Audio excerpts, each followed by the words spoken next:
आज हम सरलीकरण का क्वेश्चन पढ़ेंगे। क्वेश्चन है 5 - 2 ब्रैकेट 5 - 2। देखो इसको किस तरह का किया जाता है, सॉल्व किया जाता है। पहले देखो बहुत लोग इसको इस तरह कर देते हैं, जैसे इसको 5 में से 2 माइनस कर देते हैं। माइनस कर देते हैं 5 में से 2 माइनस हुआ 3। इसके बाद जो है यहाँ पर ये माइनस हो गया, यहाँ पर गुणा लगा देंगे। फिर उसके बाद 5 में से 2 माइनस कर दिए 3। 3 को 3 में गुणा कर देते हैं 9। ये इसका आंसर मान लेते हैं, जो कि ये आंसर गलत है। तो इसको करने के लिए इसमें बॉड मॉस नियम अप्लाई होता है। बॉड मॉस नियम होता है, बॉड मॉस BOD बॉड मॉस नियम अप्लाई होता है। ये क्या होता है तो हम इसको बताते हैं। यही क्वेश्चन हम इसको यहाँ पर उतारते हैं, तब बताते हैं इसको हम। 5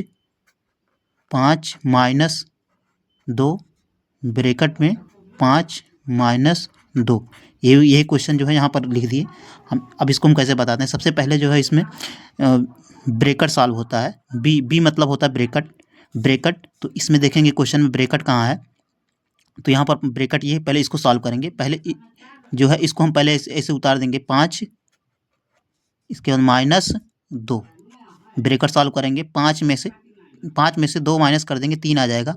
और यहाँ पर कुछ नहीं है, गुणा लगा देते हैं। यहाँ पर गुणा लगा देंगे, यहाँ पर गुणा होता है, यहाँ पर इसके बीच में गुणा होता है।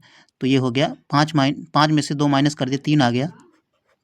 अब इसको हम अगली लाइन में, अब इसके बाद ऑफ, वो मतलब ऑफ होता है। ऑफ है नहीं इसमें, यहाँ पर ऑफ माने का होता है, मतलब यहाँ पर ऑफ है नहीं। तो यहाँ इसके बाद डी मतलब डिवाइड होता है, भाग देना। भाग भी नहीं है यहाँ पर। तो इसके बाद मल्टीप्लाई, यम मतलब मल्टीप्लाई होता है, मल्टीप्लाई। अब यम भी यहाँ पर मल्टीप्लाई है, इसको सॉल्व कर देंगे। 5 - 2 3 6, ये 6 हो जाएगा। 2 3 6 हो गया।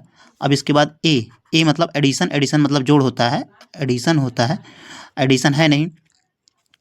अब यहाँ पर ऐड है नहीं, तो यहाँ इसके बाद यस आ गया। यस सॉल्व करेंगे, यस सब्ट्रैक्शन, इसको घटा देंगे, सब्ट्रैक्ट करेंगे। सब्ट्रैक्ट मतलब माइनस करना, तो यहाँ पर घटा देंगे।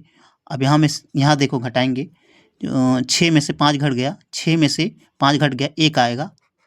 लेकिन यहाँ 6 बड़ा है, 6 के सामने जो साइन होगा वही उतारा जाए। जो बड़ा होगा उसी के सामने जो साइन होता है, चिन्ह होता है, उसी को उतारा जाता है। तो 6 बड़ा है, तो 6 के सामने माइनस है, तो यहाँ पर माइनस लिख देंगे। यहाँ पर माइनस लिख देंगे हम, यहाँ पर -1। इसका आंसर ये हो जाएगा -1। इसी तरह हम कोई क्वेश्चन ले लेते हैं, जैसे कोई क्वेश्चन लेते हैं 10। ये पहला क्वेश्चन हो गया। अब यहाँ पर दूसरा क्वेश्चन हम लेते हैं। एक क्वेश्चन ले लेते हैं, जैसे लिख देते हैं 10 - 3 ब्रैकेट 10 - 3। तो सबसे पहले इसको क्या किया जाता है, तो सबसे पहले 10 ऐसे उतार देंगे। फिर उसके बाद -3 ब्रैकेट पहले सॉल्व करेंगे। यहाँ ब्रैकेट जो 10 में से 3 घट जाएगा, 7 आ जाएगा। ये हो गया 7। अब इसके बाद यहाँ पर गुणा किया जाएगा इनको। 10 ऐसे उतार देंगे, 10 माइनस, अब इन दोनों गुणा कर देंगे। 7 त्रिक 21 ऐसे लिख दिए बराबर। अब इसके बाद घटाएंगे, 21 में से 10 घट जाएगा, 11। ये आंसर हो जाएगा इसमें। तो हम बताते हैं एक बार कैसे किए हैं। सबसे पहले जो है यहाँ पर बी दिए हैं, बी मतलब ब्रैकेट। यहाँ पर ब्रैकेट सॉल्व किए हैं। तो 3 ऐसे उतर गया, 10 ऐसे उतार दिए। फिर उसके बाद -3 ऐसे उतार दिए। फिर उसके बाद यहाँ पर कुछ नहीं है, यहाँ पर गुणा लगा दिए। यहाँ पर गुणा होता है, तो ये हो गया। अब 10 में से 3 घटा दिए, 7 आ गया। तो इसके बाद 10 उतार दिया ऐसे। अब इसके बाद ब्रैकेट सॉल्व हो गया। ऑफ है नहीं, डिवाइड भी नहीं है, मल्टीप्लाई है। तो मल्टीप्लाई 7 त्रिक 21 गुणा कर दिए। फिर उसके बाद ऐड भी नहीं है यहाँ पर। इसके बाद सब्ट्रैक्शन माइनस करेंगे। यहाँ पर सब्ट्रैक्शन मतलब माइनस होता है। तो 21 में से 10 घटा दिए, 11 हो गया।